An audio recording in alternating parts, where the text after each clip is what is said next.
Good morning. My name is Ann Brazo. I'm the CEO and founder of MPN Advocacy and Education International. And for those of you that are not familiar with our organization, we host many. I think this is our 13th or 14th webinar this year. We try to host between 12 and 15 per year on all different topics that are pertinent to the MPN community. Today, we're going to talk about symptom burden and symptom management. And, this is a fascinating subject in itself because so many of you deal with different symptoms at different times and they come and go, or they're constant. I mean, it's just so heterogeneous. The whole disease area is so heterogeneous. And Dr. Raajit Rampal will be joining us shortly. I don't see him here yet, but I know he will be. And he will be sharing information with you. In the meantime, please send us any of your questions, whether you have central thrombocythemia, polycythemia vera, or myelofibrosis. Our next webinar is coming up, I think, on Tuesday. And that will be with Justin Grinnell. Some of you know him. Some of you have seen him at our in-person events or on our webinars. He is a personal trainer and fitness guru, and he has been taking MPN patients through light exercise to more higher impact exercise programs. And it's been really fascinating and wonderful. He's such a good guy, and he does that for free. He doesn't want any compensation. He enjoys being with all of you when we're in person. And so we're looking forward to that, followed by Dr. Aaron Gerds from Cleveland Clinic, who will be joining us in November, I think right after the holiday. And Aaron will be talking to us about a lot of different things, but most importantly, MF, ET, and PB, just each diagnosis. And so for those of you wanting to join for that, you can register now for either one of those. Then we're off to ASH. And this will be my 21st year going to ASH. And this is always a great time. It's almost like a high school reunion. You get to see everybody in person. You get to talk to everybody. You get to learn what's been happening in the last year in clinical trials. There's so much going on all of the time. And later, after Dr. Rampal has answered many of your questions today, we'll be hearing from our industry partners, which is so very important that you stay on and that you listen and know what's going on in the clinical trial space, but also the possibility of new drugs in the pipeline. We just had one new drug approved this year. And we're very excited about that as well. It's been a long time since drugs were made specifically for MPN patients. So we're really thrilled about that.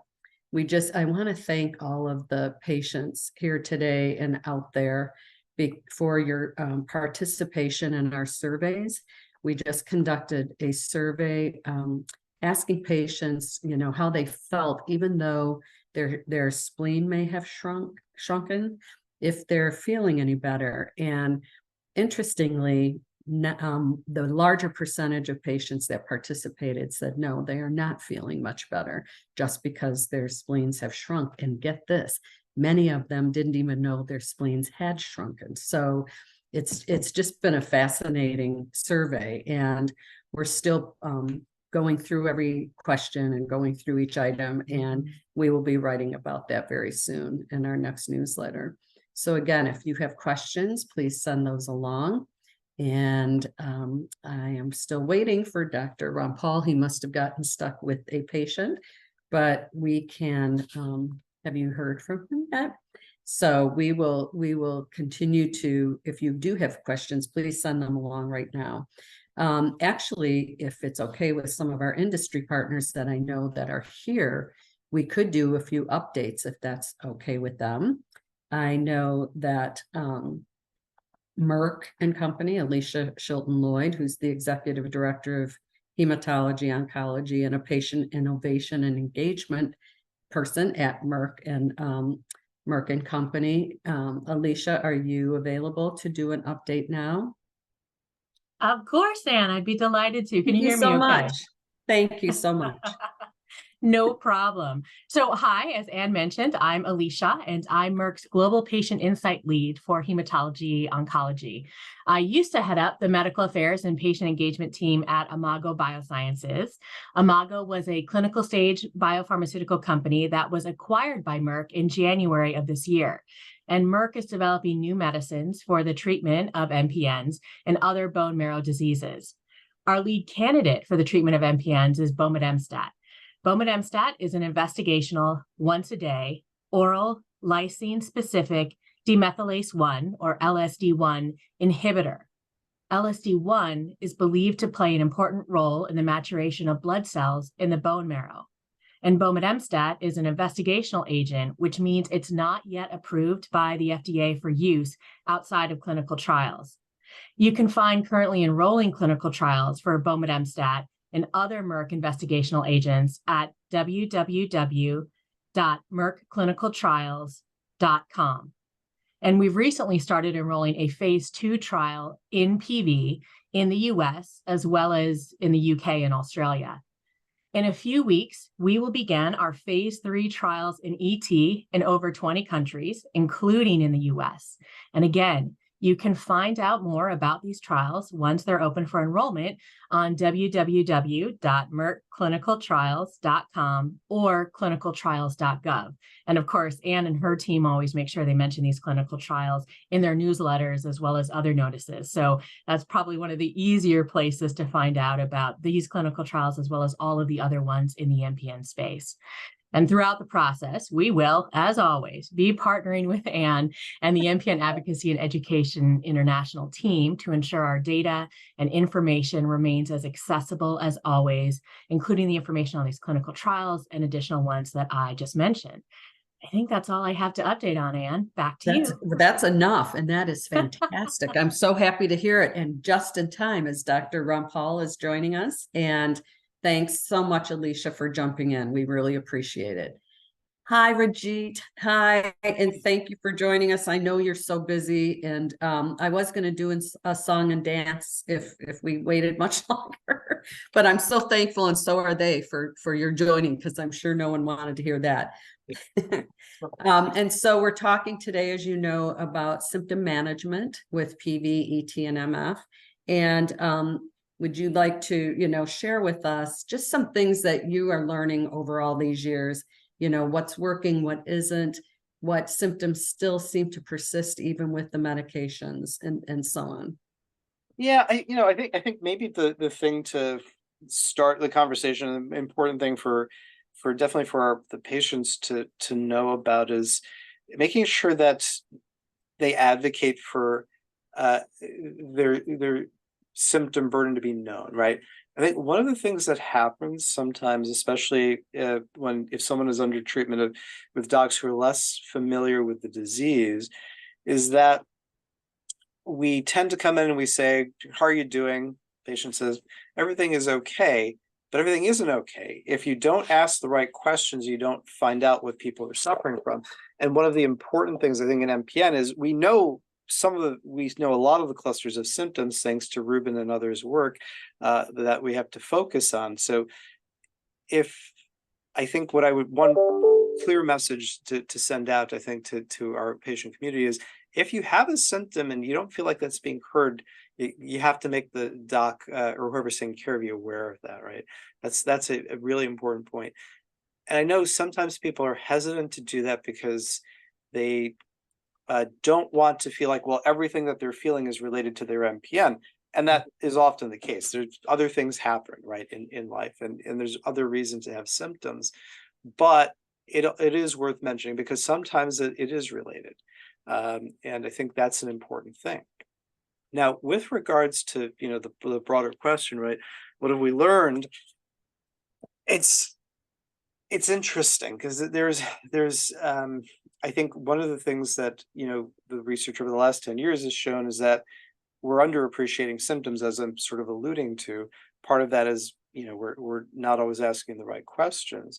but they're really broad, and it isn't specific to one disease. We used to kind of think about MF as really that's the group of patients who has the most symptoms, which to some degree is true, but it's not as if ET patients don't have symptoms.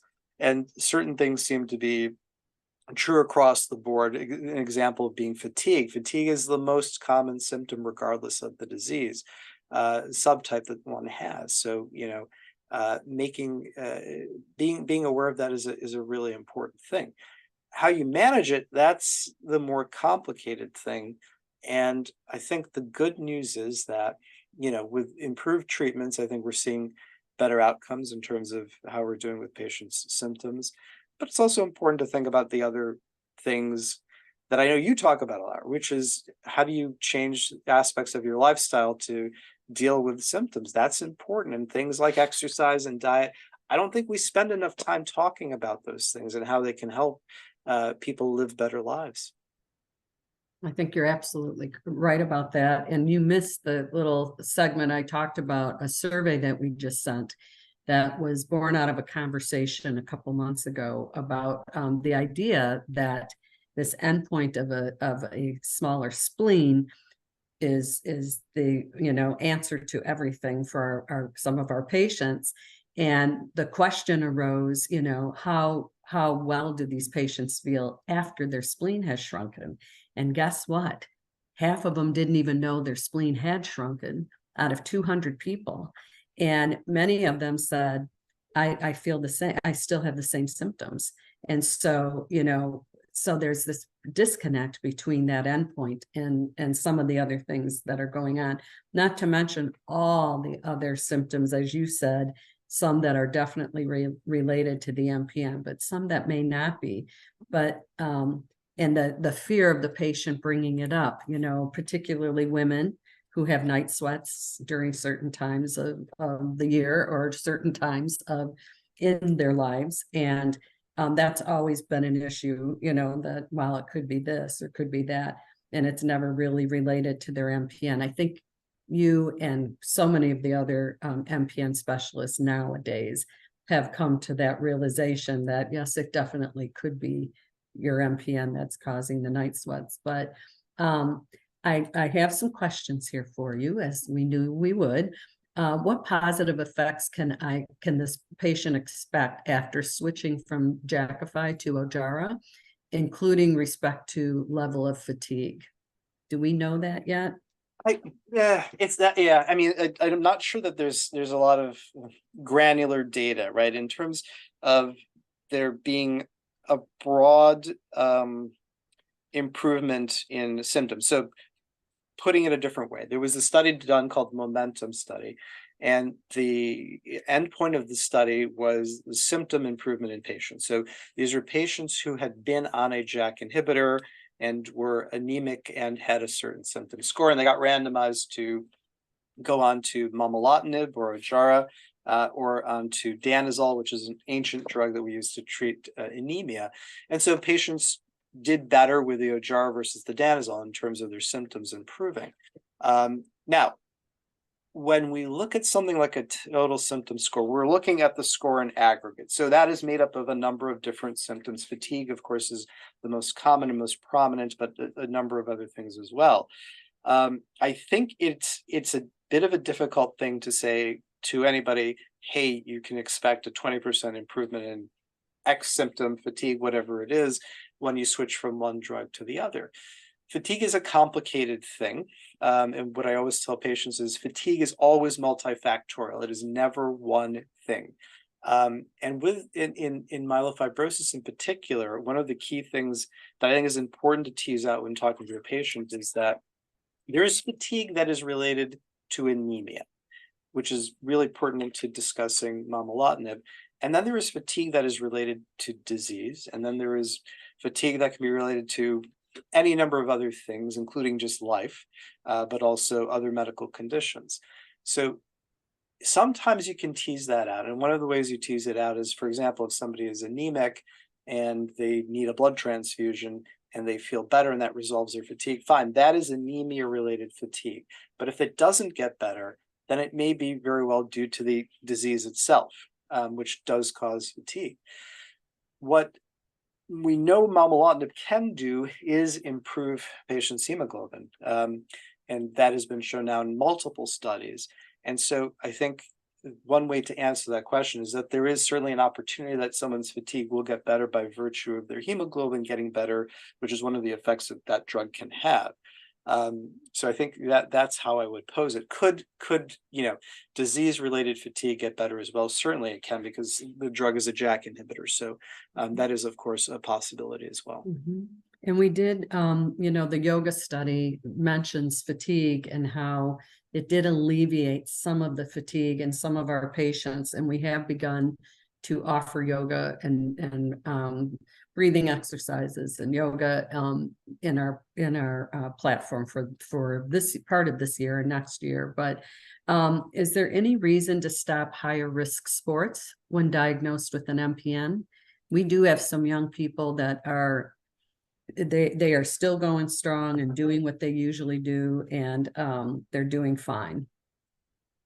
Yeah, I know that's a great question, right? Because putting this into a broader context, one of the things that I think is always important, and the thing is something that I say to patients, particularly when they're newly diagnosed, is that part of the challenge is learning how to live with the disease, and that means living your life knowing you have the disease, not living in sort of constant fear of having the disease. And that's an important concept that I think helps allow people to do things. But part of that is patients knowing that they can do things that they're used to, that they enjoy.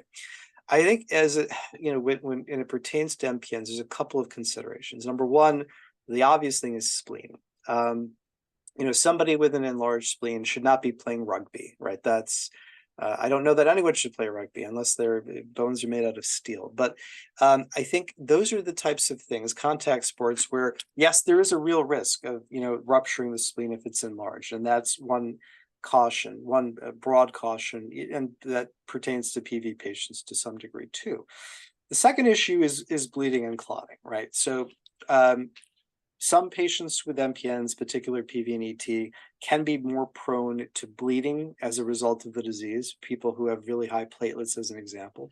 Number one. Number two, patients who are on anticoagulants of any type. So patients who are on baby aspirin, which is very common in our patients, as well as some patients who are on anticoagulants because they've had a blood clot, right? Those are the other scenarios where you have to have some degree of caution, right? Now, does being on a baby aspirin mean you can't play any contact sports? No, right? You have to be aware of that and knowing that, yes, you could have increased bruising, but it doesn't necessarily mean you can't do those things.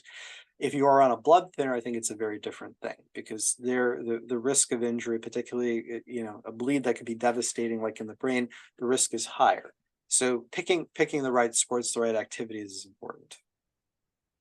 So you and I have worked for years with the Veterans Administration, and we've made some inroads with research with a team at Georgetown and the VA in terms of exposure to Agent Orange or other chemicals causing an MPN. We do know that there is a tri-county area in Pennsylvania in which myself and Dr. Hoffman went to a town hall meeting. I called the CDC, got them involved when I was at the MPN Research Foundation. And the Obama administration gave $10 million to that area with the help of Senator Specter, who is no longer with us. But my point of all this is, how do we as a human race in this country and in other places fight companies or combat, the companies that are creating these chemicals that are, hurting us, that are causing cancers and that are related to these blood cancers. We know for sure that at least there are 4 that are on the VA's list that are blood cancers. And we're still trying to get MPNs on that list. That's just one part of this bigger question, but I'm not sure that you have some input on this. I think we agree on all of it, but that was a question here. What types of chemicals do we think cause blood cancers? So there's historic data pertaining to this, and some of it actually comes from Hiroshima, from when the atomic bomb was dropped there. We know radiation certainly can increase the risk of MPNs, and then certain chemicals, particularly things like benzene, gasoline, paint thinners, solvents, to some degree, and maybe to a little bit lesser evidence, things like pesticides, as an example. Those things have all been related to cancers in general, blood cancers in particular, and there is data for relation to MPN as well, in small series, not an abundance of data. There have been some more recent things that have happened. So, for example, there was a massive coal ash spill that happened in near Nashville, no, sorry, in East Tennessee actually, where there looked like there was increased cases of cancer there potentially. So this is a common thing, right, in terms of exposures, and yes, some of it is clearly industrial or from industrial accidents. Some of it is from, as in Pennsylvania, you're talking about a Superfund site, right? So that type of environmental exposure. Those are things, of course, everybody needs to be aware of. I think the more difficult issue, and one that I don't have a good answer for, is what about things that we think are otherwise innocuous in daily life, right? How do you protect yourself against that? Is it going to result in somebody getting an MPN? Is it going to make an MPN worse, which maybe is the more pertinent question for our patients here? And that's when I don't know that I have a really good answer for. I mean, I think one has to try to be as aware as you can, but the problem is that in many cases, and we have ample data over the last few years, about the last couple of decades, things that seem innocuous now may turn out to not be good things. One thing an example that I come back to is I have a number, this is now a few patients who were telling me that then when they were kids, in I guess the 1950s, they used to use actual like x-rays to measure children's feet for shoes, or they had something like this in stores. Are there equivalent things like that today? There probably are, but how do we know what those are? I don't have a good answer for that, but it is something we all have to be aware of. Yeah, I mean, after 9/11, I visited New York quite a bit and spoke with first responders who had MPN after they had been, at 9/11 and digging through the debris and using certain chemicals, and it was really fascinating. I mean, we can't solve that entire problem today, but it is something that I think each of us, can contact our legislators and lawmakers and vote for people that give a darn about the EPA and what's happening with our food production and those kinds of things. Okay, so moving on. Are there any suggestions to manage sweats and bone pain? I've been told that Benadryl is useful, but not sure about Tylenol or anything else. This is so pervasive in the MPN community. It's so sad that nothing really has addressed it entirely. Yeah, I think, with any of these types of symptoms, the first question is always, okay, what are we attributing this to? Is it just the MPN, or is it something else that's driving this, right? And I think it's always important to first ask that question, because sometimes it is another issue, right? In other words, having an MPN and having something else causing, symptoms, these are not mutually exclusive ideas. So you can have other things going on. So I think that's the first question always, and that really requires that the patient's physician dig into the symptom. In patients though with MPN, right, bone pain is not an uncommon thing in myelofibrosis in particular. The JAK inhibitors are good to some degree in helping with, definitely with helping with sweats, to some degree with bone pain. The other thing that I've heard a number of patients say that helps them are using non-steroidal anti-inflammatories. So things like Aleve or those classes of drugs. For many people, those are the more effective drugs to try to help with the bone pain. I also think that in where these symptoms are not responding to conventional therapies, it's good to enlist the help of specialists in pain management. and in neurology. I've had sometimes a neurologist be quite helpful with these types of symptoms. So there are drugs like gabapentin that sometimes can help with the bone pain as well. But I think, if what you're doing isn't working, it's time to think about enlisting some specialist help in terms of doctors who are very focused on these types of things. So we've talked a lot over the years about inflammation, and there, you just brought it up, and there are studies about inflammation and its effects in MPNs. And so given that, that's really fascinating to me, and I know to some of the patients, that if they manage just inflammation in general in their bodies, like an anti-inflammatory diet and so on, that it does seem to make them or help them feel better. Have you witnessed that with your patients?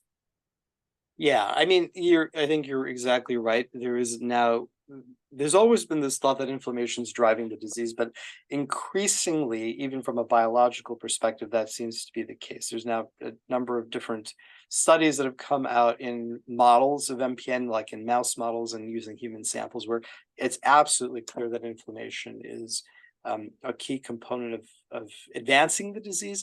And that seems to be true for other blood cancers as well. So this is, I think, a really important topic and area. Now, part of the problem here is that inflammation is a non-specific term.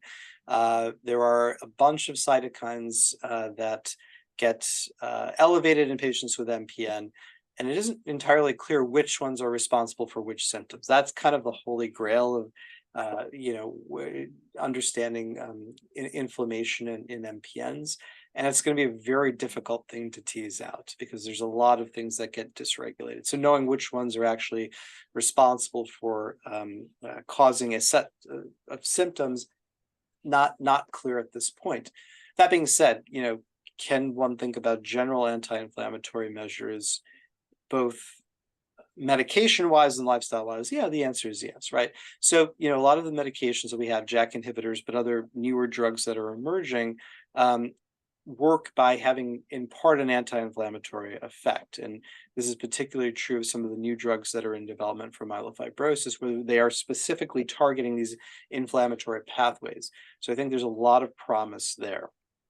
In regards to inflammation and, like, for example, lifestyle modifications, this is also a hot topic, particularly in the area of cardiovascular disease. So there is something, there is I guess now we can call it a disease, called clonal hematopoiesis, meaning that patients, or people in general, have mutations that emerge as they age. They may not have a blood cancer, but they have a mutation. And what it seems is that there is some data to suggest that some of these mutations actually increase the risk of cardiovascular disease, and we think part of that is by inflammation. So there is, I think, a more widespread push beyond just MPNs to think about how do you reduce inflammation as a way to control cardiovascular disease or aging. I'm not sure there's any simple answers, but certainly efforts are being made in several domains. One is diet, right? And so this is something that Angela Fleischman has been very interested in looking at: is can you modify inflammation by modifying diet? That's a really good question. It's an open question. I don't think, for example, right now we can prescribe a diet and say this is the right diet for you to deal with inflammation. But there is, I think, there of course is a ton of interest in, for example, the Mediterranean diet being more of an anti-inflammatory diet because it doesn't focus on things like refined carbohydrates and bad fats, which we do know do increase inflammation.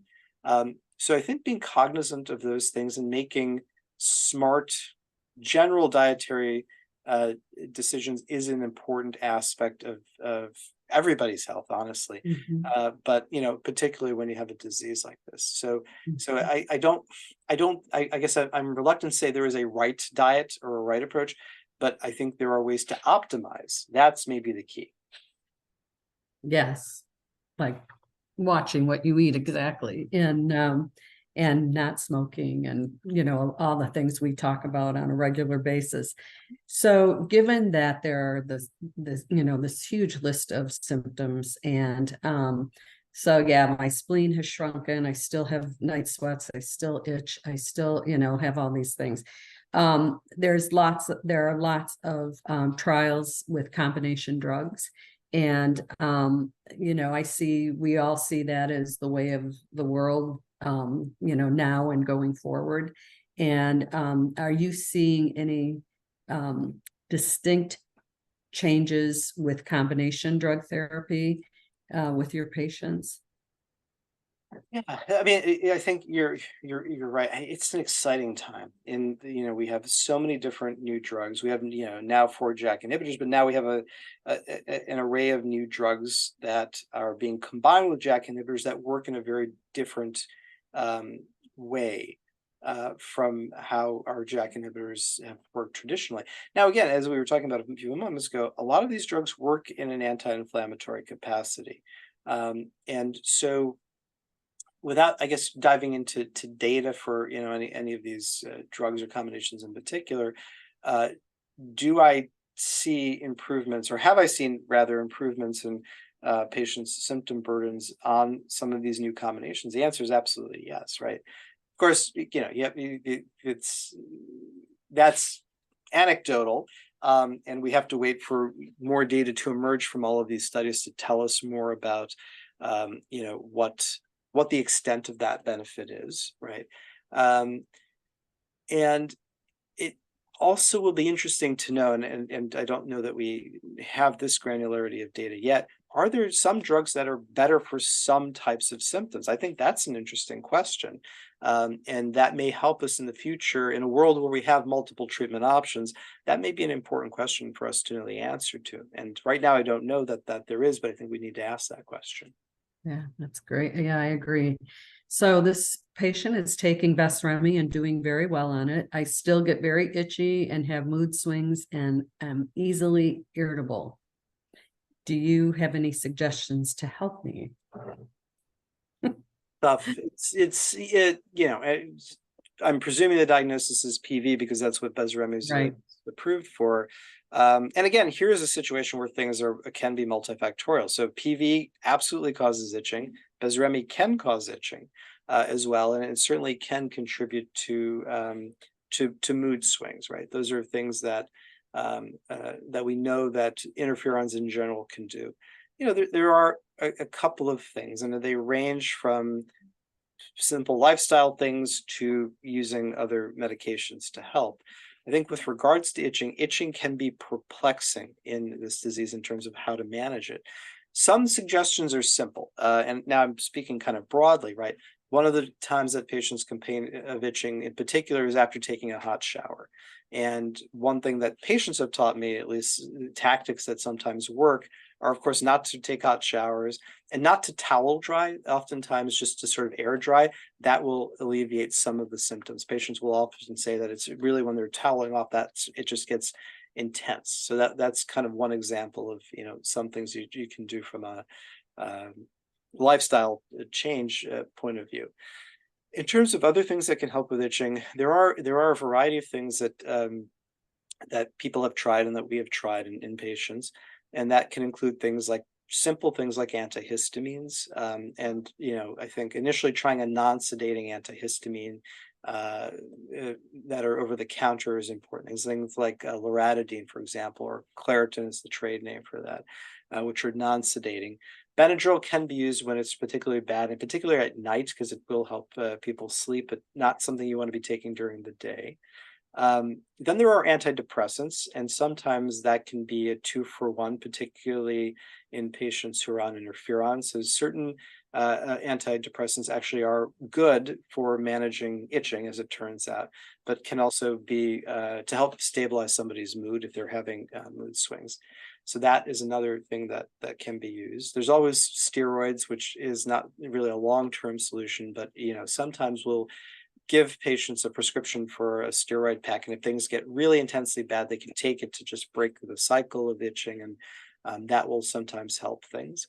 And then there are, as it turns out, there are anti-nausea medications that are used to help nausea for chemotherapy that can actually work quite well to help itching when it is severe and nothing else breaks it. There's a drug called aprepitant that we have found success with for helping and this has been known for some time, for helping with really bad itching where nothing else will work, that drug can be effective. And then the other thing that has anecdotally I found helped patients, and others have seen this as well, is phototherapy for patients with polycythemia. Sometimes that can be done. This is something that's done by dermatologists, and that can sometimes help the itching. So there's a lot of different things. With regards to mood, I mean, it's a more difficult thing, and that is a little bit outside my area of expertise. But as I said, antidepressants can be useful for more than one thing, including itching, but sometimes helping mood stabilization. I think if it's really impacting somebody's quality of life, it's important that they work with their hematologist to get referred to somebody who specializes in this. Typically, psychiatry, but sometimes hospitals will have what's called palliative or supportive care, which palliative care has a sort of a dark cloud over it, but these are Right. specialists who are there to help with symptoms, because there are a lot of things that can be done to help with mood stabilization in terms of medications if needed. Great answer. Yeah. So this is a MF patient who is asking any suggestions for MF patients who get COVID, anything to keep in mind to manage it well? Great question. Very pertinent question, right? Because COVID is not done with us, and we should not be done with it. We have to be careful about this. I guess on the positive side of things, one of the reassuring things is at least it doesn't appear, at least from many large series, that MPN patients are necessarily doing worse with COVID. The one scenario, and this is from earlier in the pandemic with maybe the first wave that we had, patients who had been on JAK inhibitors, if the JAK inhibitor was held, had really bad outcomes, with COVID. But in general, we are seeing less severe COVID across the population as a whole. Part of that may be because these strains that we have are less likely to cause long-term damage or disease, number one. Number two, that we have more widespread immunity.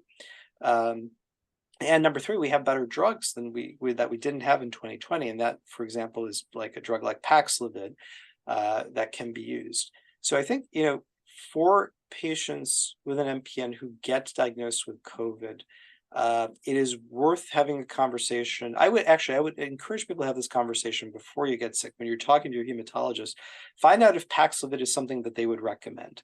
You don't want to be scrambling trying to get in contact with somebody if you get diagnosed with COVID.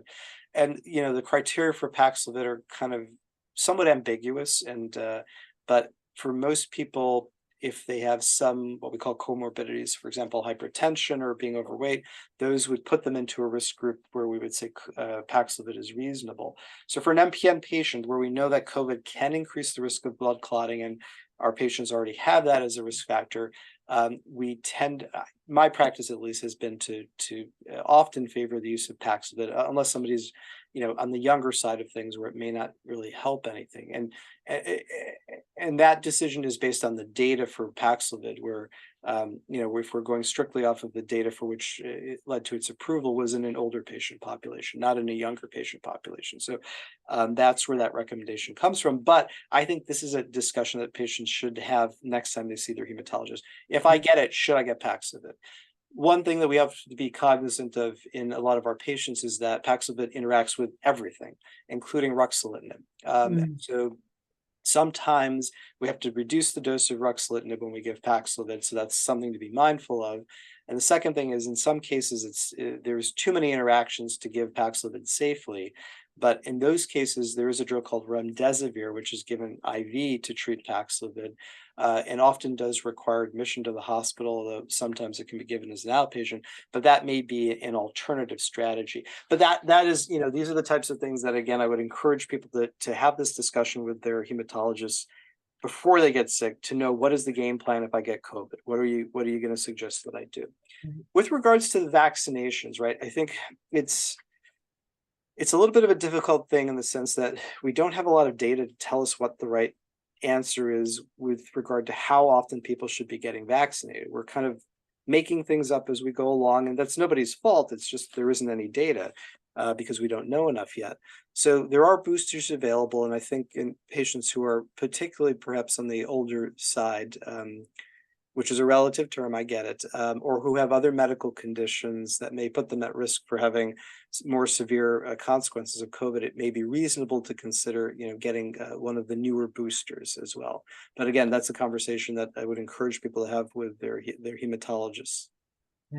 Yeah. I mean, we have always heard in our webinars and in-person events that definitely get vaccinated and keep them up to date. I've been very lucky. I have not had COVID, and I've kept all my boosters and the most recent vaccine. I'm just hoping I don't, but for our patients' sake, we keep hearing, yes, get vaccinated, get the boosters, stay up to date on those. All right, this is a person in their late 40s and is considering hydroxyurea or interferon. At the moment, the doctors have not said I need to take anything, but wondering if taking interferon may help to get ahead of the future problems. Great question. And do they mention the diagnosis? No. Okay. All right. So we'll presume either ET or PV as the diagnosis. Yeah. I mean, it's an interesting thing. So let's focus this on disease. With PV, what we do know is that there have been a number of randomized trials that have compared hydrea to interferons, different interferons. At least one of them that was run, well, it was run worldwide, but with a number of North American sites, there wasn't any difference observed in terms of outcomes at 2 years. And then there was the study with ropeg interferon for PV patients, which compared ropeg interferon to hydroxyurea. And initially at 1 year, there wasn't any real difference. But as time went on, it was very clear that patients who got ropeg interferon had better control of their blood counts. So that was really what the study was looking at. So from the perspective of controlling people's blood counts, yes, there is absolutely data that a drug like ropeg interferon is better able to control blood counts over time. And over time is a key aspect of this when we were talking about somebody who is in their 40s or early 50s and may have will have decades of life ahead of them, but maybe even decades of treatment. The thing that's been always interesting and important about interferon, and this is going back to work that has been done at Cornell for a number of years, is that we have known that you can reduce the amount of the JAK mutation, as an example, but other mutations as well in people's blood when they're treated with interferon. And there are certainly reports of people where the mutation is no longer detectable by conventional technologies that we use in the clinic. That's encouraging. The question has always been, does that mean anything if you reduce the amount of the allele burden? I know everybody gets is sort of always asking that question, and it's a good question.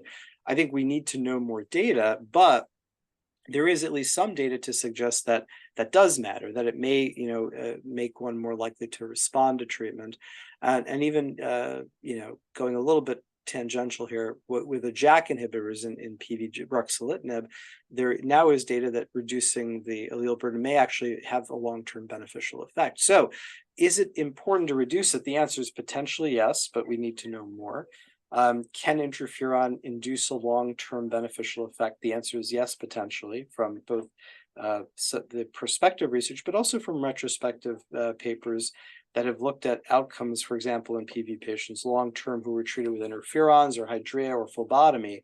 At least one paper has definitely demonstrated that patients who got treated with interferon long-term had a lower risk of their disease progressing, which is a really important finding. So there's more research work to be done to answer these questions, but there is certainly an abundance of data so far to indicate that interferon may have beneficial long-term effects. Mm-hmm.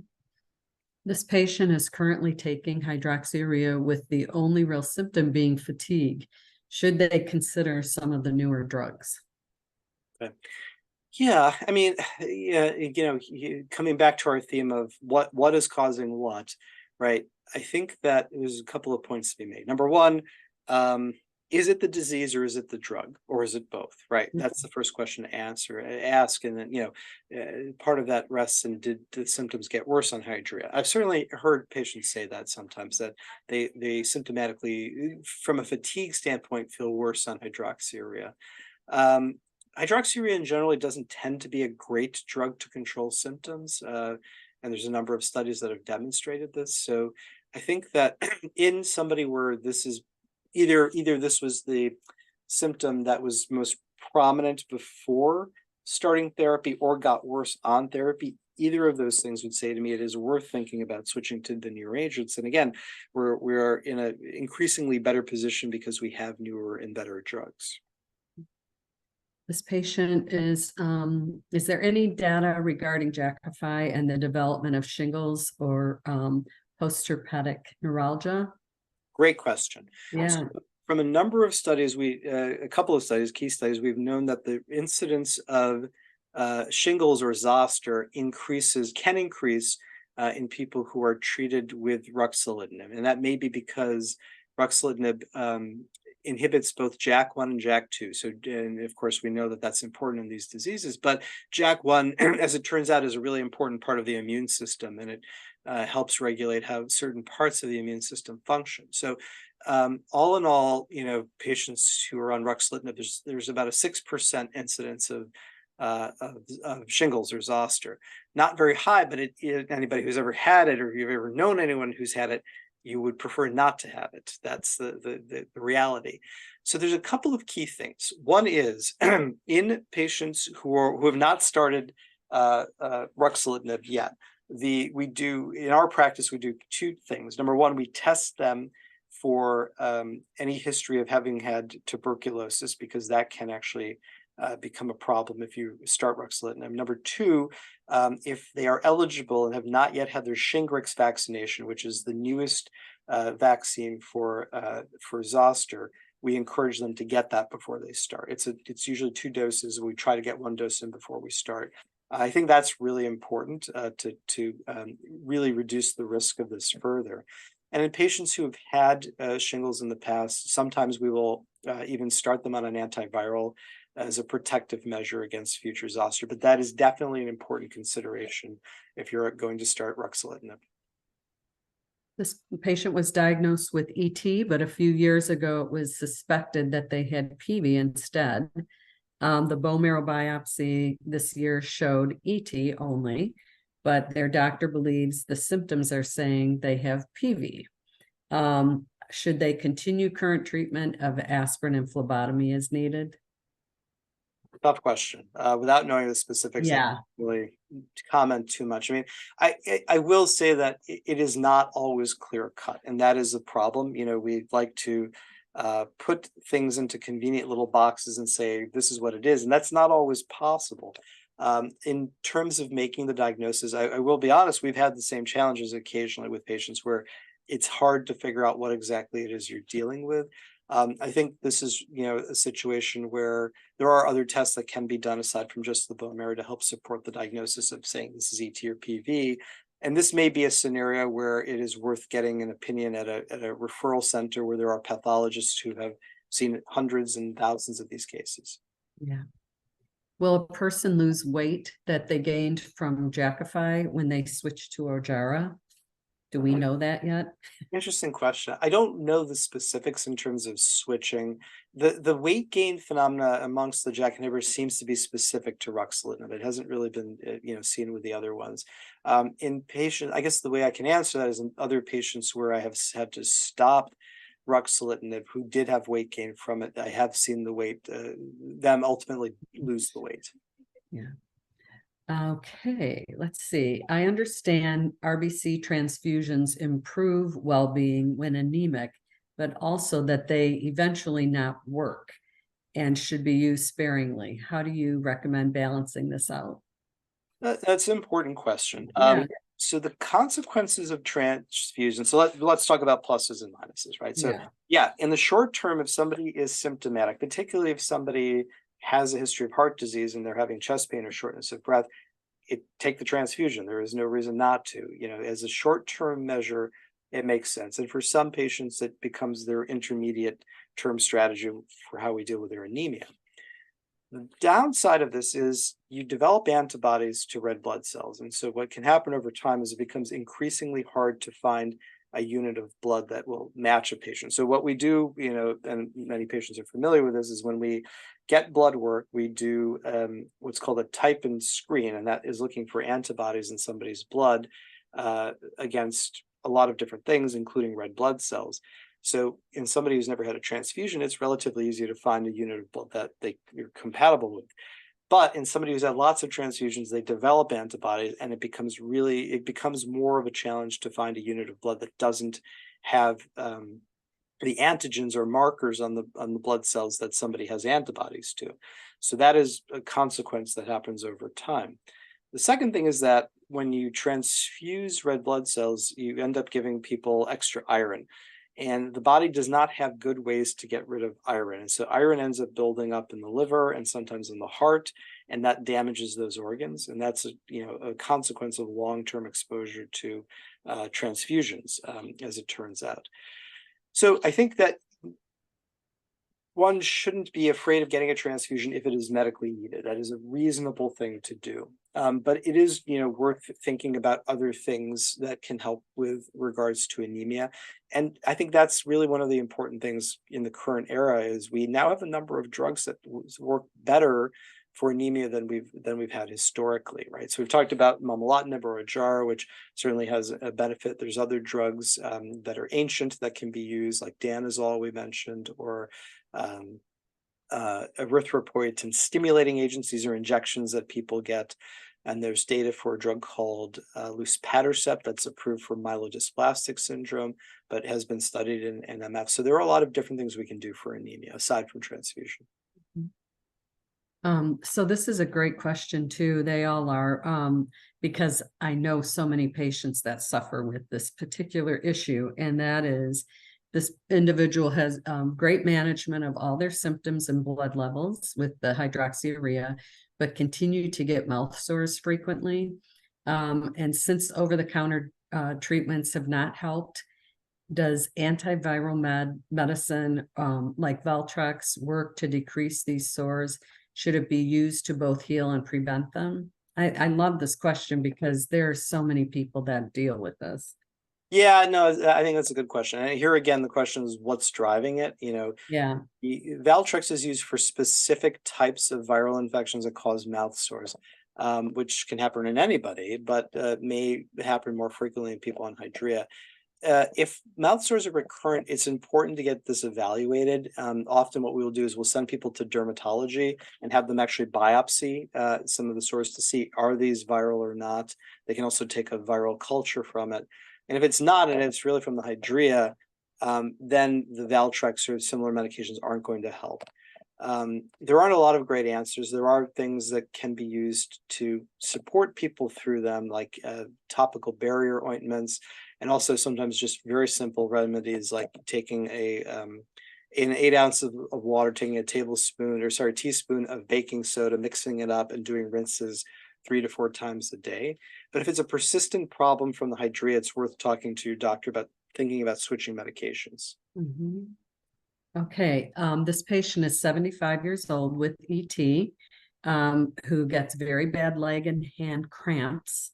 We kind of talked about the bone pain and some other issues, but they are on hydroxyurea and aspirin. Would another medication help with this, do you think? Yeah, that's a hard one because there's a lot of different things that can cause cramping in the hands. Hydrea is not typically associated with it, but a couple of things to always think about. One is your hydration status. You need to keep up with your hydration. That does help with cramps in general. And the other things that can be tried are magnesium and potassium. So potassium is something where you have to be very careful with, particularly if you have kidney issues. But you don't have to take potassium supplements. You can get it through food like bananas, like avocados. These are good sources of potassium. Magnesium is another one that can be very helpful to help with hand cramps or leg cramps. And that you can find in things like almonds, but sometimes it's easier to take a magnesium supplement.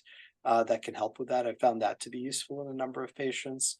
And then there are sort of more ancient remedies like tonic water, which sometimes do help. We've used that in patients who have CML. Sometimes some of the medications there do cause hand cramps, but tonic water could be considered, although you have to see what other medications you're on, because that can interact with those medications. Whether you choose to put gin in your tonic is a different question, but They might feel better. I feel bad. You'll be happier. Raajit, we have a few more minutes here. And I guess my last question to all of our MPN specialists is the same. And that is, I mean, for me, it's just been incredibly wonderful to see all of the action in MPNs and the new drugs that are, that were approved by the FDA, those coming in the pipe, those that are in the pipeline. What can you impart? What wisdom can you impart to the patients listening today and to those that will be listening to this in the future? That kind of pre-ASH, what do you see happening at ASH this year? And what wisdom can you impart to the patients listening today that you haven't already shared? I mean, yeah, no, it's an important thing. The pace of development in this space has been incredible, and I'm just so confident we have better answers than we did even a year ago that we can use for our patients now, and that we will have better answers in the short term. I'm not talking 10 years from now. I'm talking about in the next 2 to 5 years, right? Real things that look very promising. So I'm very excited about that, and I hope our patients are. But one of the challenges is that how do patients stay on top of this? Meaning two things. How do patients know what the most recent developments are? Like, what is the newest data saying for some of these new drugs, number one. And number two, how do patients stay aware of opportunities for them to participate in clinical trials of new agents that look promising, particularly, patients who are maybe not doing as well as they want to, or their doctors want to, and they get kind of stuck in using things that are limited, right? Because they don't know that there are actually trials available. I think there's a couple of things to think about and be mindful of. One is be a consumer of information, right? You have to be careful of where you're getting your information from, but be a consumer of information, because the developments are happening quickly. ASH, I will tell you some, I think, major data released. It can't be specific at this point, but there will be some major data coming out of ASH. And so, if you're tuned into MPN Advocacy, you're already plugged into a great source of information, right? And of course, there's the MPN Foundation, but it's important that patients, number one, are plugged in, and number two, that they're plugged into reliable sources. That's a really important thing. Number two, in regards to things like clinical trials, I think, and again, I'm speaking to this point from a profound biased perspective. It is, I think, not a bad idea for patients who get most of their care with their community hematologist to maybe get a consultation at a center where there is an MPN focus. And the reason for that is really to make sure that the treatment that you're on is up to date and is current, and that number two, you become more aware of the clinical trials that are going on, and might there be an opportunity to participate in a trial where there is at least some reasonable evidence that it may help your disease and make you maybe hopefully help your symptom burden, as the topic today.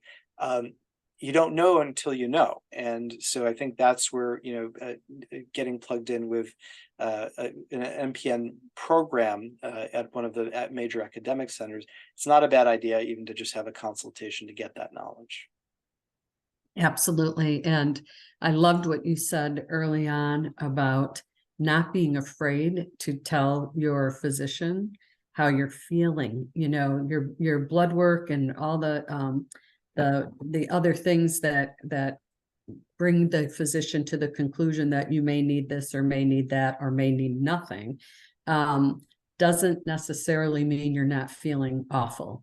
And so And there was a study about that as well. You know, what does the physician look at and what does the patient look at and or want to discuss? So, you know, I liked what you said about not being afraid to bring it up. We're also nervous these days when we go to doctor appointments about everything, but also about time. You know, does the physician have the time to speak with me about these issues? Don't be afraid to tell them anything that's happening. We've discovered that the list of symptoms are much greater than we ever thought. And so, you know, don't be afraid to bring those up. Raajit, I can't thank you enough. Your hour was so beneficial, and I so appreciate you and the work that you're doing. And I hope to see you at ASH or sooner, and we'll talk soon.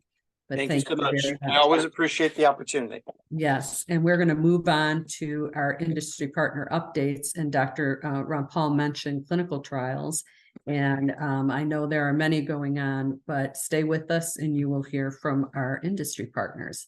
Thanks, Raajit. Our first partner with us is from Insight, who has been a supporter of our organization forever. And this is Kristen Griffiths, who some of you know. She's the Associate Director of Communications and Patient Advocacy. Hi, Kristen. Hi, can you hear me okay? Yes.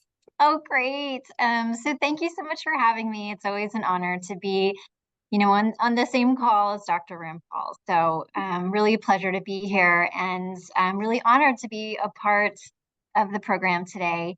So I have the privilege of talking a little bit about Insight and our commitment to patients. And I'm always so grateful to Anne and the team at MPN Advocacy and Education International for giving me a few moments to speak about our company. So for those of you who don't know about Insight, Insight's a Wilmington, Delaware-based biopharmaceutical company, and we're committed to making a difference in the lives of patients through scientific discovery. Rigorous science is at the core of everything we do, from discovering, developing, and delivering novel medicines that meet serious needs of patients in oncology as well as other diseases. One of our most important commitments to patients is to help ensure that appropriate patients have access to the medicines that they need. And for this reason, we developed a patient support program called Insight Cares to help appropriate patients and healthcare providers access their prescribed medication. So for eligible patients, Insight Cares offers prescription drug, insurance verification, prior authorization support, free drug and copay assistance for those who qualify under the program's terms and conditions, as well as ongoing education and support from a representative. So for patients who have concerns about access to the prescribed medications, we always encourage them to contact Insight Cares for assistance. And information for patient access can be found at insightcares.com. That's INCYTE cares.com. We mentioned a little bit about clinical trials. So we are currently enrolling patients in clinical trials for MPN. So if you're interested, please contact your healthcare provider. And detailed information about Insight's clinical trials can be found at insightclinicaltrials.com. Once again, that's INCYTE clinicaltrials.com.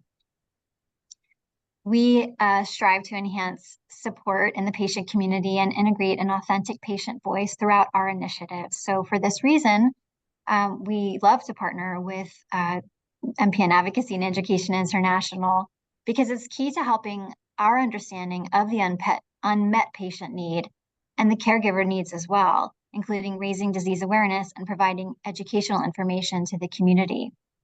We host a website called voicesofmpn.com, where we provide access to MPN information, patient stories, access to information for MPN community events such as Facebook Lives, patient meetings. We have podcasts, and we also have a symptom tracker tool. We created a program called MPN Heroes to publicly recognize individuals who have excelled in caring for patients or who have supported patients and by advancing the science in MPNs. And we always have this program at ASH, so we'll have links to register. If you happen to be attending ASH this year, we'll have links to register to join us. And then finally, programs like this allow us an insight to use our resources to help improve the lives of individuals who are impacted in the diseases in which we work. And so we're just, it's a pleasure to be here. We're just so honored, and thank you so much for the time.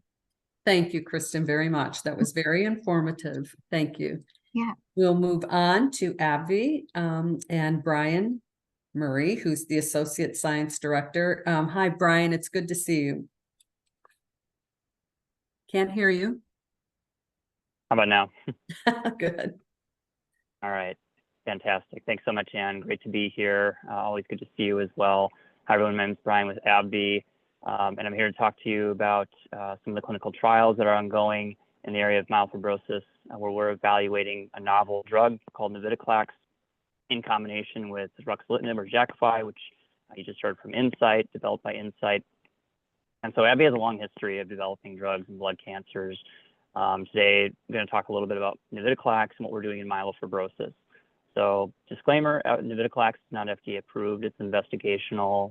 Safety and efficacy evaluations are ongoing. I'm here to talk to you about 2 clinical trials. Before I do that, I want to talk a little bit about how the drug works. So navitoclax was developed many years ago and inhibits a protein that's known as BCL-xL. It's a pro-survival protein. Myelofibrosis cells can hijack this protein in this pathway to keep themselves alive. And what we found is that when we combined navitoclax with ruxolitinib or Jakafi in the lab, it killed the myelofibrosis cells better than either agent did by itself. So based on that idea, we initiated several studies to test that hypothesis to see if it would work in people in the clinic. And we saw some promising results in patients from our phase 2 study, reducing their spleen volumes, reducing symptoms, and perhaps affecting deeper measures of disease. And so we started 2 phase 3 studies, which I'm going to tell you about, one of which is currently enrolling patients. First phase 3 study is called Transform-1. And this is a study combining navitoclax, ruxolitinib, and comparing it to ruxolitinib and placebo. And so patients are randomized to 1 or 2 groups, and it's a blinded study, so they don't know what they're receiving. And it's being tested in patients who have not received a prior JAK inhibitor. So they've never had ruxolitinib, they've never had Ojara or any other JAK inhibitor. And then measuring their spleen volume, their symptoms, other measures of disease to see if the navitoclax has a better effect compared to standard of care. Now that study's finished enrolling, and we're expecting data in the future. But there's another study called Transform-2, which is currently enrolling patients at about 30 centers across the country. And this combines navitoclax and ruxolitinib, comparing it to best available care. So that might involve continued ruxolitinib, it might involve other agents. And that study is being tested in patients who have received ruxolitinib in the past, but it's no longer working. So maybe their spleens have progressed, maybe their counts are deteriorating, maybe their symptoms are getting worse, maybe a combination of those things, but they're getting worse and they need to do something. And so they have the option on that study of adding navitoclax or physician's choice of an additional agent. So that study is ongoing. And if you want to learn more about that study, as well as gather other information on our trials, you can go to www.myelofibrosisresearch.com. It has a lot of information there on detailed eligibility criteria, as well as site locations. And of course, you want to speak to your physician before making any decisions at all on whether to participate in a trial. So that's all the time I have. But thanks, Anne, again. Thanks to MPN A&E for giving me a chance to speak about AbbVie's programs. Thank you. Thank you so much, Brian. So appreciate it. And Pharmacentia is with us, and Ray Urbanski, who's the Senior Vice President of Clinical Development and Medical Affairs. He is with us. Oh, you're there via his telephone because his power went out. So hi, Ray. Hi, and yes, I live in the wonderful state of California where they have a habit of shutting your power off every now and again. So yes, unfortunately, I have to do this from my phone, but thank you for allowing me some time to speak about Ropeg. As you know, I always like to look at what physicians like Raajit talk about. And when he was mentioning interferons, obviously Ropeg interferon is a unique interferon that has a structure that's quite different than the previous interferons like Pegasus. And we've been studying it probably for the past 20 years. Certainly has a better safety and tolerability profile. But to get to Raajit's comment, And I agree completely. Interferons, and certainly Ropeg specifically, do have long-term beneficial effects in patients with PV and MPNs in general. And obviously, since this is a quote-unquote chronic disease where patients are being treated for years, if not decades, that long-term benefit really matters. Drugs like hydroxyurea are incredibly difficult to tolerate, not only in the short term, but certainly in the long term. So we've been approved since November of 2021 in all patients with PV, which is unique because the FDA very rarely gives you an indication that covers all lines of therapy in your first indication, which they did for us. And so the drug's been on the market a couple of years. We're still doing a lot of clinical research, but I think of note, you and I spoke about this recently. We're currently a pre-filled syringe. We have spoken to our customers, our patients, our healthcare providers, and now we're developing a pen device, which is very similar to what they use in diabetes or other indications, which would make the patient experience much better. So we are working on that. We are doing some studies on the pen device. So if anybody is interested, they should reach out to you, since obviously you're helping us with that. The other thing is the other studies we're looking at, interestingly enough, is, as you know, most oncology products post-approval do look at dosing. And so we're looking at different dosing regimens to see if a more rapid dosing regimen actually is beneficial, both in the short term and the long term. I don't have the answer to that just yet, but we are running the Eclipse PV study. Dr. John Mascarenhas is the PI for that out of Mount Sinai. So we're looking forward to seeing that study results read out probably towards the end of next year. We're also doing studies in essential thrombocythemia, or ET. Obviously, we saw some very beneficial effects of Ropeg on reducing platelet count, even in patients with PV. So our global study just finished enrollment to surpass ET. In the United States, we have the Exceed ET study, which is actively enrolling. And if patients want to get more information on that, they could just come to the Pharmacentia website. And finally, we also are looking at additional indications like CMML, CML, some of the more CTCL. So we're looking at the T-cell lymphomas and other rare types of hematologic malignancies.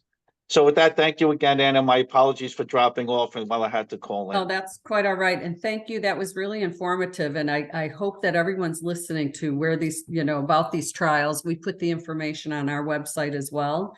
And it's so important, if you're in the least bit interested in participating, talk to your physician. Thank you, Ray, and have a good day. I hope you see the light soon. Thank you.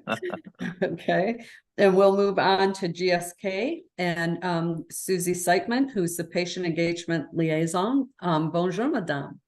Bonjour. Thank you for allowing me the opportunity to speak with you today. My name is Susie Seitman, and I am a nurse and patient engagement liaison with GSK. GSK is a global biopharma company with the purpose to unite science, technology, and talent to get ahead of disease together. GSK is focused on maximizing patient survival through transformational medicines. Our focus includes immuno-oncology, tumor cell targeting therapies, and synthetic lethality. Our goal is to achieve a sustainable flow of new treatments based on a diversified portfolio of investigational medicines, utilizing modalities such as small molecules, antibodies, and anti-drug conjugates, either alone or in combination. On September 15th, 2023, GSK announced that the U.S. Food and Drug Administration has approved Ojjaara, or momelotinib, for the treatment of intermediate or high-risk myelofibrosis, including primary myelofibrosis or secondary myelofibrosis, post-polycythemia vera, and post-essential thrombocythemia in adults with anemia. Ojjaara is a once-a-day oral JAK1, JAK2, and activin A receptor type 1 inhibitor, and is approved for both newly diagnosed and previously treated myelofibrosis patients with anemia. Ojjaara has been studied with regard to key manifestations of the disease, namely anemia, constitutional symptoms, and splenomegaly. Please be sure to consult your physician regarding your care and treatment options. To close, I'd just like to add that we are so grateful to MPN, Advocacy, and Education International and the entire myelofibrosis advocacy community for all the work you're doing to raise awareness, educate patients and their care partners about this disease. We appreciate the partnership that we have with you, Anne Brazil, and I thank you for this opportunity to tell you and your patient community about what we are doing at GSK Oncology. Thank you. Thank you, Susie. And we're very excited that Ojjaara is out there and available to our patients. Thank you so much. You're welcome. Thank you. And now we'll move on to Sobi and David Dubinsky, who's the Executive Director of Patient Advocacy. Hi, David. Hi. And you have Hi, good news too. Yeah. So as Anne mentioned, I'm the Executive Director of Patient Advocacy, leading all of our MPN initiatives.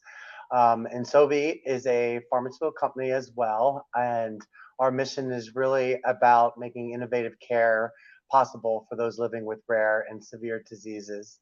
So what I wanted to share is really just our drug Vonjo, also known as pacritinib, is a JAK inhibitor developed for MF patients living with cytopenias, low platelets, and low red blood cells. Vonjo's been out on the market for over a year now. And really, I think what's the important part to recognize when looking at any JAK inhibitor for treatment is to consider the mechanism of action. For Vonjo, our mechanism of action really kind of differs it from the other JAK inhibitors out there, such as ruxolitinib, momelotinib, and fedratinib. And the reason is Vonjo is JAK1 sparing. So most of the JAK inhibitors hit both JAK1 and JAK2. But JAK1, JAK1 signaling is essential for platelet production and stem cell activation. So it's a key component of remaking blood cells. So you really don't want to, turn it on or turn it off, I should say. So for patients that have low counts, I think it's really important to have a discussion with your doctor of like which JAK inhibitor makes sense for you. And with that, just wanted to thank Anne and for everybody on the call for giving me some time to speak. I think it's important that we all stay up to speed on the new science that's coming out there. So thank you. Thank you, David, very much. And we'll move on to Morphosis and Elsa Levita, who's the Director of Patient Advocacy. Hi, Elsa. Hi, Anne. Hi, everyone. So I'm Elsa Levita, Director of Patient Advocacy at Morphosis, and it's such a pleasure to be here today. Thank you to Anne and Mallory for your partnership and the opportunity to share a few words about our company. For those of you who aren't familiar with Morphosis, I'll start by giving a short overview of the company. We began as a research and development technology provider over 30 years ago in Germany, and today we've evolved to a commercial stage biopharmaceutical company, and we're based in Munich, Germany, and Boston, Massachusetts. And we're focused on the development and delivery of innovative cancer medicines. Morphosis has one FDA-approved therapy, and our pipeline consists of investigational cancer medicines in mid and late-stage development, and that includes pelabresib. It's an investigational BET inhibitor. Pelabresib is being investigated in the phase 2 MANIFEST study in combination with ruxolitinib, a JAK inhibitor that we've heard lots about today, in patients with myelofibrosis and as a monotherapy in patients with myelofibrosis and essential thrombocytopenia. Pelabresib is also being investigated in the phase 3 MANIFEST-2 study in combination with ruxolitinib as a first-line treatment for myelofibrosis. MANIFEST-2 reached full enrollment earlier this year and is no longer recruiting. So just to share a little bit more about pelabresib, it's an orally administered small molecule, which means it's a pill, and it's designed to inhibit the activity of a family of proteins called BET proteins. The BET family of proteins is an emerging potential therapeutic target that can modify the underlying drivers of disease in myelofibrosis. JAK inhibitors, by influencing the JAK-STAT pathway, have already been approved to treat intermediate and high-risk myelofibrosis. By combining BET inhibition and JAK inhibition in preclinical studies, it suggests the potential for the two to act synergistically to alter the underlying disease process in myelofibrosis. So as we release data from MANIFEST and MANIFEST-2, we'll work closely with Anne and team to share regular and timely updates. The top-line data from MANIFEST-2 will be available by the end of this year. Just as a reminder, pelabresib is an investigational new drug. It's not approved yet by any regulatory authority, and there is no guarantee that it will be approved. So at Morphosis, we are honored to work closely with MPN Advocacy and Education International. We really strive to aid the community by creating and supporting programs that provide education, services, and tools to people diagnosed with myelofibrosis and other types of blood cancers and their families. And we engage with the community through forums such as this one today to understand the patient perspective and journey so that we can incorporate those critical insights into our research and development efforts. So thank you as always for your partnership. Thank you very much, Elsa. Have a good day, and we'll see you again soon. And we'll move on to Protagonist and Joe Loris, who's the Medical Science Liaison Director. Joe, I know you're there because I saw you earlier. Yes. Can you see There me you now? are. There you go. Well, there you are. I'm there. And thank you so much for this wonderful program with Dr. Rampal. I am Joe Loris. I'm one of the medical science liaisons with Protagonist Therapeutics. Protagonist is a biopharmaceutical company located in the South San Francisco Bay Area. We're a small, growing biotech company with about 120 employees. Our platform is based on a proprietary peptide technology. Our lead investigational drug candidate is rusfertide, or PTG-300. It's a synthetic mimetic of the natural occurring hormone hepcidin. Hepcidin regulates iron metabolism and controls the absorption, storage, and distribution of iron in the body. We are excited to announce that our phase 2 REVIVE study, which compared rusfertide to placebo in 70 polycythemia vera patients, was recently unblinded and yielded positive results. As a result, we have moved forward with a phase 3 trial for patients with polycythemia vera. This trial is called VERIFY. It has already begun and is currently enrolling. This VERIFY study allows both high-risk and low-risk PV patients to enroll and is considered an add-on trial. We are targeting 100 sites globally and looking to enroll 250 PV patients. The study is going very well. Rusfertide is added on to the normal standard of care. It is a randomized placebo-controlled trial evaluating the efficacy and safety of a once-weekly subcutaneous self-administered dose of rusfertide in polycythemia vera patients. We have a patient website that if a PV patient goes online and you answer 9 questions on this website, it will help you determine if you qualify for the study. It also will reveal to you the cancer centers that where the study is open near you within 150 miles. The website is www.verifypd.com. On behalf of Protagonist Therapeutics, I want to thank Ann and Mallory for hosting this wonderful educational MPN program. Thank you, Joe. Thanks. We'll see you at ASH. All right. Thank you. Bye. And now we'll move on to Kartos. And Kartos has been a great supporter of our efforts for a long time. And Andrea Blank is the Vice President of Medical Affairs. And I would say bonjour, madame, to you. Bonjour. Well, these ladies just got back from Paris. That's very lucky to do that. But Anne, again, thank you for such a wonderful program from you and your team. Great education offered by Dr. Rampal to the patients here today. As Anne said, my name is Andrea Blank. I am part of the team at Kartos Therapeutics, where we are studying an MDM2 inhibitor. Its name is navtemadlin in myelofibrosis. At this time, we do not have any clinical trials that are open to enrollment in myelofibrosis. However, it's with a lot of excitement. I want to let you all know that within the first, I would say, 3 to 4 months of the new year, we will be opening a new clinical trial in which patients who have been on ruxolitinib as their first line of therapy and have not achieved the most optimal response from that therapy would then add on navtemadlin in efforts to deepen their spleen response and also improve their symptoms. So like I said, that trial is not yet open, but there will be more information to come. And as you all know from a patient perspective, Anne and her team are wonderful at disseminating information. So as that trial becomes available for you all, I'm certain that Anne and her team will be able to share that with you all. Anne, thank you again so much. Thank you to all the patients that joined today and their care partners. I appreciate your time. Thank you so much, Andrea. I'll see you at ASH as well. Thank you.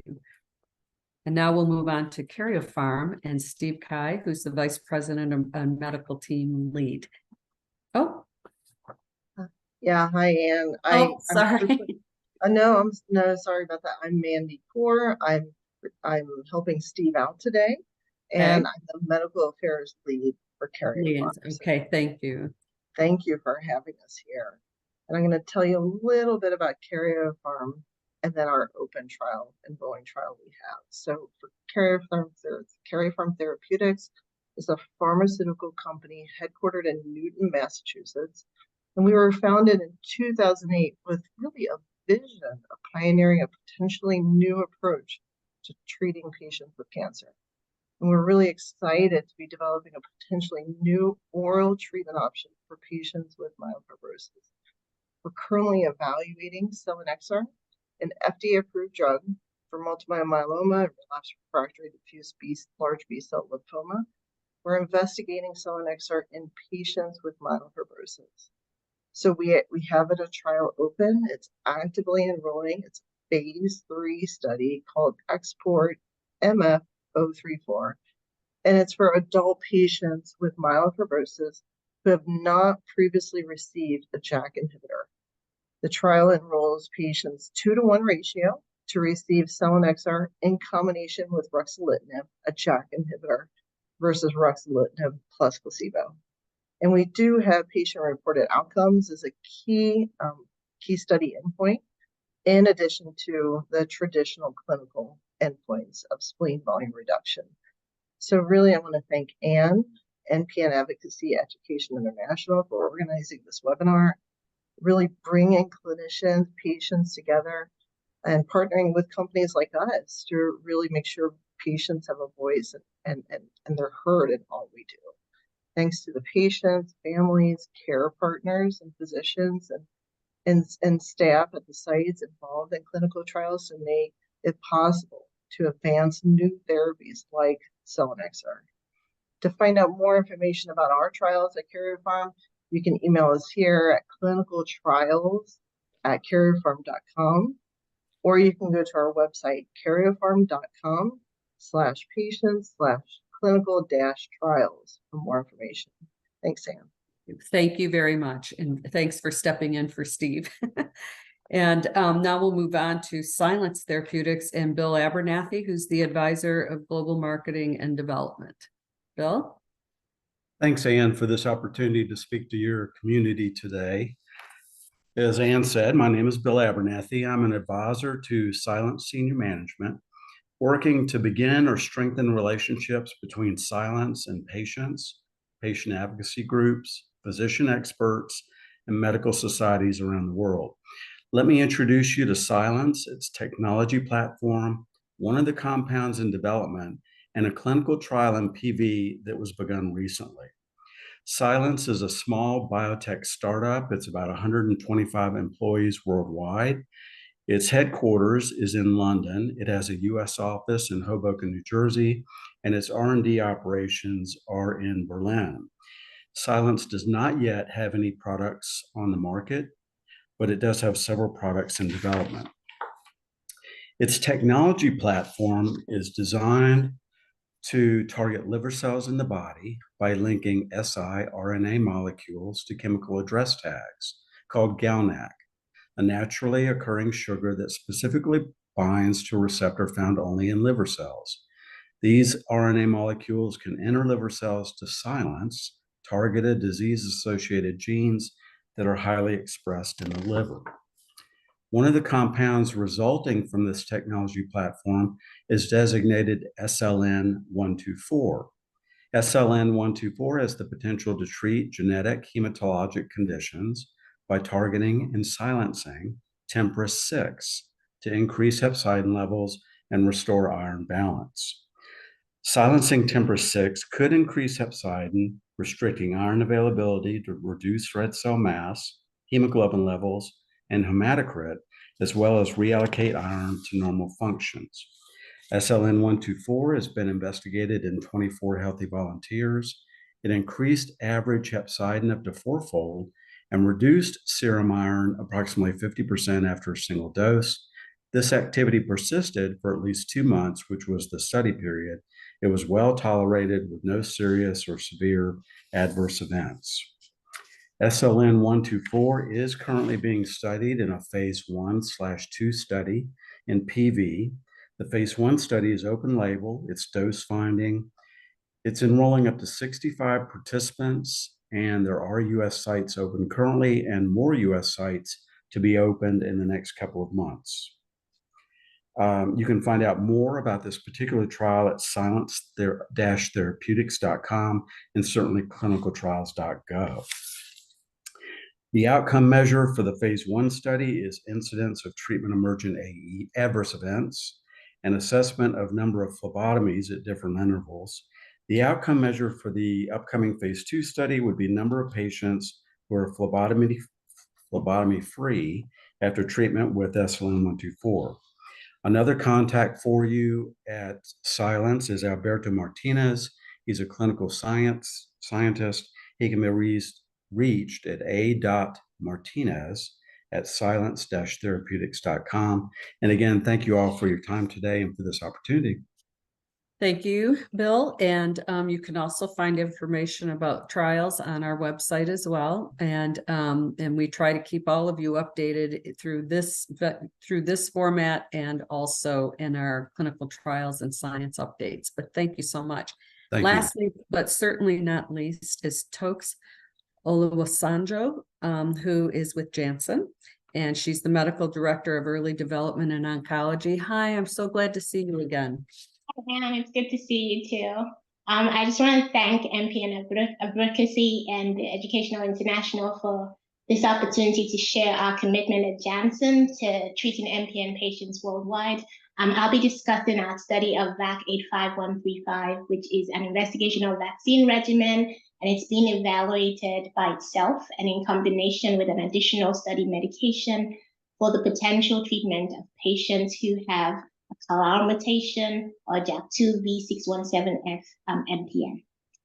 As you mentioned, my name is Tokes. I'm a physician who trained as a hematologist and medical oncologist, and I work in the early development space in oncology at Janssen, which is a global pharmaceutical organization. We have several therapies in our oncology pipeline for diseases involving blood cells and the bone marrow, including this investigational vaccine regimen that I'll be discussing today. I'll share some information here, but we also have details on clinicaltrials.gov, and you can see Janssen's QR code. It'll be available once the video for this meeting is uploaded. You can also call and speak to a live trial navigator at 1-844-434-4210. MPN's vaccine study is evaluating a vaccine regimen for adults who've been diagnosed with an MPN, and people who take part in this study would either receive the vaccine regimen alone or in combination with an additional study medication that's approved to treat some other conditions. The vaccine regimen is investigational, which means it's not been approved to treat any MPNs at this time. The additional medication that may be added to the vaccine regimen has also not been approved for the treatment of MPNs.